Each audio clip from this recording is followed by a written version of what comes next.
Close your eyes and think now. Slowly open them. But you're not in a modern room. No phone, no clock, no electricity. You can tell morning has arrived from the cold air, the grey light filtering through the stone walls, the heavy smell of dampness rising between the wooden floors. This is an inn in medieval England. Many strangers have lived here together overnight. Merchants, travelers, apprentices, soldiers, peasants, and perhaps someone who never made it home. Nobody really knew each other, but they greeted the morning together. The coals of the fire still burn with a pale red glow. Smoke rises slowly upwards. Someone's blanket has fallen to the floor. Another is leaning against a chair, asleep. Empty plates, half loaves of bread, cold beer glasses lie on the wooden tables. The sound of a horse's hooves comes from outside. A chain clangs somewhere. A door creaks. And the morning doesn't rush anyone. There are no alarms in this world. Time is determined by the position of the sun. People know the day has begun by their feelings. Inns in medieval Europe were more than just lodging places.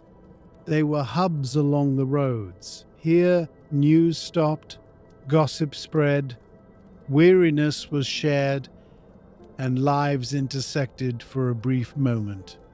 And every morning began with the same silence, with someone clearing their throat, with another slowly rising to their feet, with a cup being placed on the stone table. No one spoke loudly, for everyone was still under the influence of the night. Sleep hadn't quite ended. It was that uncertain time between day and night, in the misty roads of England, on the edges of stone towns, in inns beside mud-covered paths. People began a new day, unhurriedly, because the day would be long. The roads were difficult, the distances tiring, and life moved slowly. Now, listen more carefully. Can you hear the creaking of the wooden beams? The faint sound of bare feet walking on the cold stone floor? The rustling of the fabric as someone throws their cloak over their shoulder? These sounds are the sounds of morning in medieval England. No one is shouting. No one is running. No one is in a hurry to start the day. The day comes on its own. You see the innkeeper slowly making his way into the kitchen. He throws new wood under the cauldron. The flames slowly come alive. The water begins to heat up. The leftover porridge from last night is stirred again. The bread is hard, but it is edible. The cheese smells strong, but it is filling. This morning meal is a feast. It is a sign of preparation, because soon the roads are waiting. The gates will open, the misty paths will be crowded again. The horses will be saddled, sacks will be loaded onto shoulders, but not yet. People are still gathered around the fire. They are warming their hands. They breathe silently. There is neither hope nor fear on their faces, only acceptance. Today they will walk again. Today they will carry burdens again. Today they will set out on a journey again. And this ordinary situation is the greatest comfort of medieval man. No one thinks of making history. No one knows they are writing an epic story. They simply live inside an inn on a foggy English morning between cold stone walls as a new day begins. No, one could have imagined that this would become a story to be listened to lull to sleep centuries later. And now we will listen to that silence, those heavy mornings, that slowly awakening world. because before electricity, time passed like this. And in the inns of England, mornings were much quieter than today's. Dawn had not yet broken over the stone walls. In this small settlement in the English countryside, darkness was slowly receding. The sky was no longer entirely black, but it was still not blue. The light beneath the clouds hung in the air like a pale grey shroud. The inn was at the end of the street. It wasn't large. It wasn't ostentatious, but everyone knew it. Its stone foundations were cool. The wooden floors had creaked throughout the night. The dampness that had accumulated at the edges of the roof seeped slowly through the gutters. Life had begun behind the closed door. Someone was bent over the hearth, stirring the ashes, blowing on small pieces of wood, waiting for the flame to reignite. The flame first turned blue, then orange, and it radiated a gentle warmth against the stone wall. A cauldron hung filled with water. The metal groaned with a cold sound. One of the rooms upstairs creaked, a bed frame, the edge of a quilt, someone's deep breath. That's how the morning began. Nobody said anything. No one said, "Good morning." Words were still precious. A man descended the stairs, his cloak draped over his shoulders. His feet were bare. The stone steps were cold. He held a candle, its flame flickering. It illuminated only itself. Traces of the night remained on the tables. A half-finished bowl, bread crusts, a wooden spoon, a few spilled drops of beer. Everything remained where it was. No one had touched it. A window shutter opened. Light streamed in, pale, silent, as if arriving shyly, and the inn seemed to breathe for the first time.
Morning in medieval England didn't arrive suddenly.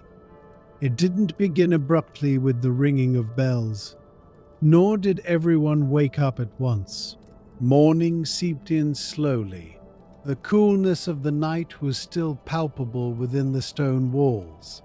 the wooden beams resisting the chill of the darkness. The inn wasn't yet fully lit. The window shutters were closed. A pale blue light filtered through, falling on the straw on the floor. This light seemed less like an attempt to awaken anything, more like a whisper of their presence. The fire was almost completely extinguished. Inside the fireplace, the coals that had remained glowing throughout the night wouldn't reignite unless carefully touched. The reddish glow among the ashes wasn't yet strong enough to provide warmth. It merely served as a reminder of their existence. At this hour, the people inside the inn were in a similar state. No one was truly fully awake. Most of the guests were still wrapped in their cloaks. Some rested their heads on the edges of tables. Others lay on wooden benches. Their breathing was deep and regular. Sleep showed no sign of leaving them yet. Upstairs, behind narrow stairs, lined the small rooms. From these rooms, whose doors didn't close properly, came low voices, muffled coughs, and the rustling of straw mattresses. Someone was shifting. Another was mumbling in their sleep. The wooden floor creaked almost on its own under the weight of years. But all these sounds weren't too loud. They weren't disturbing. The morning at the inn found its place in silence. Outside, the village road was still deserted. The mud had frozen and hardened overnight. The tire tracks stretched as faint lines in the darkness. Even the sheep behind the fences didn't stir. The hens hadn't crowed yet. The rooster would soon remember his duty. The sky was a vague state between gray and blue. It wasn't full night, nor a true day. The clouds drifted slowly, filtering the light and gently placing it on the ground. This light wasn't harsh or sharp. It softened the edges of everything, making the world appear a little slower. The inn door was closed. The thick planks kept the cold and wind out. The iron hinges were motionless, as if frozen throughout the night. On the sign above the door, a figure of a horse or a faded coat of arms would appear. Because there was no wind, the sign didn't sway. It just stood there, as if it had been there for a long time. Inside, someone needed to wake up, but no one was in a hurry yet. The innkeeper, or an old servant who worked with him, would be among the earliest risers. But even he wouldn't jump up immediately. He would wait a little longer under the thick woolen blanket, hoping the cold would pass. Then he would slowly sit up, put his feet on the floor, and feel the coolness of the stone floor. This feeling would wake one up. The shoes were heavy. The leather was hardened. The laces were knotted. They had to be found by touch, because no one wanted to light a candle at this hour. There was still enough light. Every step on the stairs as they descended was careful. No one wanted to wake the others. The wooden steps were accustomed to this walk. For years they had carried the same weight every morning. When they reached the fireplace, the embers were stirred with a small stick. The hidden redness would be revealed. Dry wood would be placed on top. They would wait for a while. Smoke would rise first, then the fire would really start burning. During this wait, time would almost seem to stand still. The water buckets were by the door. Their surfaces might have been covered with a thin layer of water overnight. It was ice cold. The bread was kept under a cloth. The crusts were hard. The insides were dense and heavy. The first meal of the day was still too simple to be considered luxurious. A pot was hung over the fire. Water was put in it. Perhaps some oats were added. A soup wasn't being prepared yet, but the preparation for the preparation would begin. no talking at this hour. Talking was something for the day. The first moments of the morning were filled only with movement. The friction of the wood, the bucket being placed on the ground, the crackling of the fire, all of them worked not like music, but like a pulse. The inn was slowly warming up. The stone walls were beginning to let go of the cold. Smoke was slowly rising between the wooden beams. The smell would change. The smell of cold stone would disappear, and the smell of soot and damp wood would come. And at this moment, some of the travelers would open their eyes. They wouldn't get up yet. They would just wake up. One traveler would pull his cloak a little tighter around himself. Another would lift his head from the straw pillow, then give up and put it down again. They would try to remember where they had been yesterday. Which village were they in? Which road had they come by? Which inn were they in? These questions wouldn't exactly become thoughts. They would just linger in the head. Outside, the wind would begin to blow slightly. It would gently move the sign. It would make a short sound from the wood. Then it would stop again. The sky would open up a little more, but still no one was in a hurry. Because in a medieval inn, morning didn't begin as if a button had been pressed. The morning came, passing through the people, slowly, silently, without forcing anyone. Morning in the English countryside didn't begin with the flick of a switch. The sun didn't suddenly rise. The sky didn't brighten abruptly. Light first appeared as a thin line behind the distant hills. Mist hung over the fields like a light blanket. The air was still somewhere between night and day. It wasn't cold, but a coolness lingered between the stones. Doors around the inns didn't burst open. Nobody hurried. Shoes didn't clatter. Door knockers didn't make noise. Only the creaking of a few wooden beams could be heard. Dampness, the smell of earth, and the sooty warmth of a dying fire were intertwined. The first thin wisps of smoke rose from the chimneys of the village houses, like the last remnants of the night. The windows overlooking the fields were still half closed. There were no curtains. Thick wooden shutters, having kept the wind and cold out all night, now waited to be slowly opened. A rooster's crow could be heard from afar through the mist, but it wasn't sharp. It was more of a warning than an awakening tone.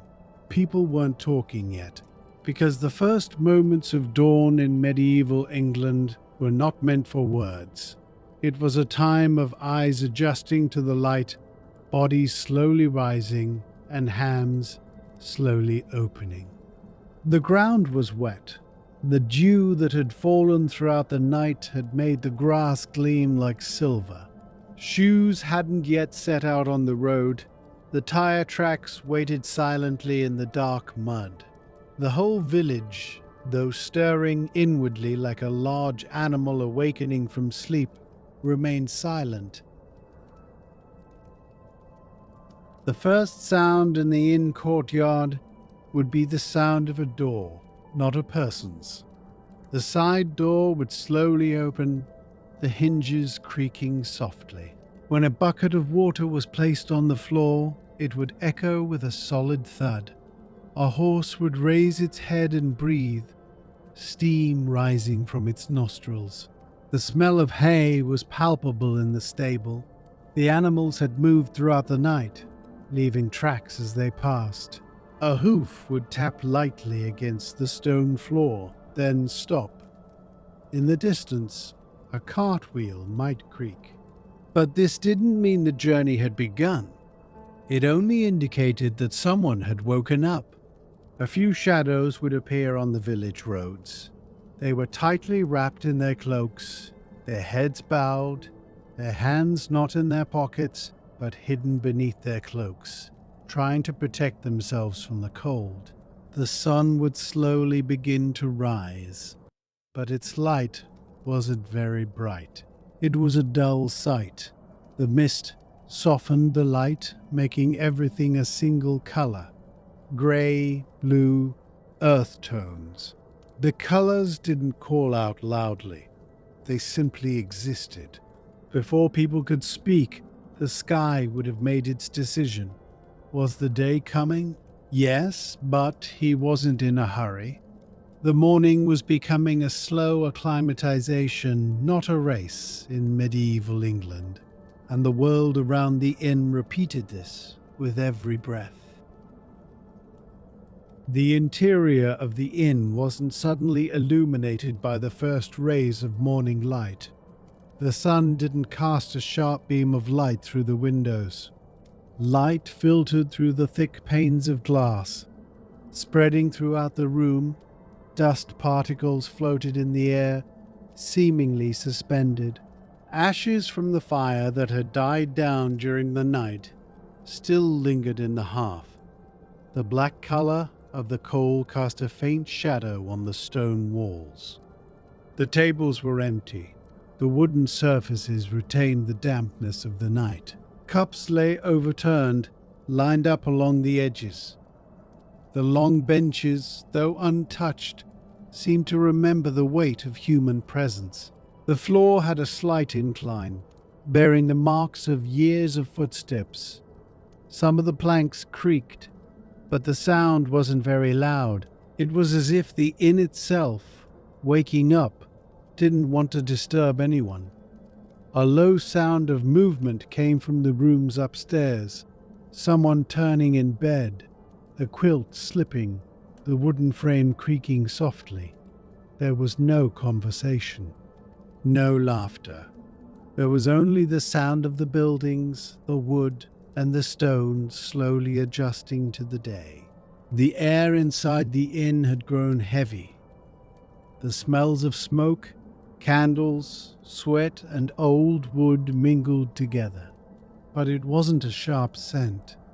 It was a familiar smell, an ordinary scent that accompanied the end of one night and the beginning of another. A faint streak of light seeped from under the door. That light indicated that morning had well and truly arrived outside. The copper vessels hanging behind the counter reflected the light faintly. The effects of years were visible in the ripples on their surfaces. Wooden barrels lined up side by side rested against the cold stone floor. Inside them was a silence belonging to beer, water, or diluted wine. When a door began to open, it opened slowly, without creaking, for everyone knew creaky doors and had learned to oil them. A shadow descended the stairs. It treaded lightly on the steps. Holding the hem of its cloak, it looked around with still sleepy eyes. Another followed. Bare feet or thin leather shoes touched the wood, almost whispering. No one said, "Good morning." Not yet. The early hours of the morning in medieval England were a time for preparation rather than conversation. The lids of the pots on the counter were opened. A slice of bread was cut, its hard crust scraping against the stone knife, making a dry sound. The fire in the hearth was being rekindled. First, there was a crackling sound. Then, the browning began. After that, a warmth spread slowly. A cauldron was hung up. Water was poured into it. It wasn't boiling yet. It was just waiting. Everything progressed slowly, because the rest of the day was filled with long and arduous tasks. Therefore, the morning was greeted without haste. The inn, within its stone walls, silently welcomed the day. Morning had fully arrived. The sky, a mix of grey and blue tones, was slowly beginning to part. the faint light filtering through the clouds, making the edges of the stone walls more visible. The inn's courtyard, which had been silent a moment ago, was now beginning to gain a slight movement. This movement was not hasty. No one was moving quickly or shouting. Everything was progressing slowly and in unison, as if by an invisible signal. The stable door creaked open. A stable manager wearing a thick cloak was bringing hay to the horses. The horses' breaths, appearing in the cold morning air, rose like steam, and the sound of their hooves echoed almost imperceptibly on the stone floor. Innkeepers emerged from inside with large wooden buckets, emptying the ashes of the fire that had been extinguished overnight into a corner of the courtyard. The ashes scattered on the stone floor were scattered by the slightest touch of the wind and disappeared into the cool morning air. The travelers began to appear, one by one. Some had raised the hoods of their cloaks. Others stood under the stone archway gazing at the sky with newly awakened eyes. The weariness of the long journey still weighed on their shoulders, but there was no sign of hurried activity on their faces. For at this hour, the day hadn't fully begun.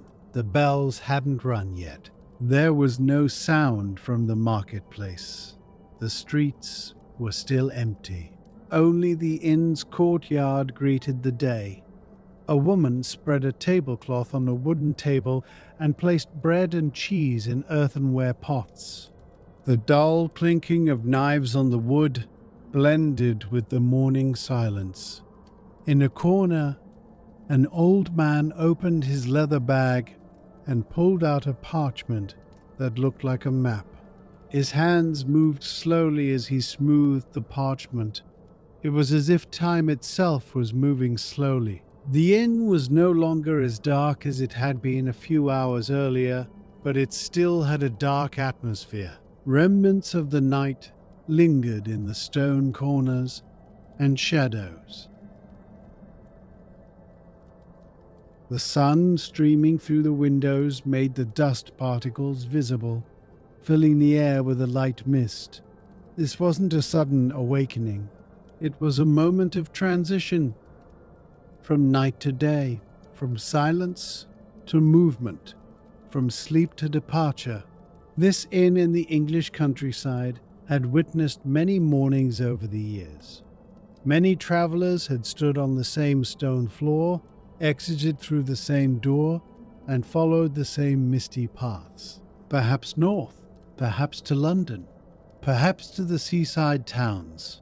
But they all kept pace with the same slow tempo as they passed through this courtyard.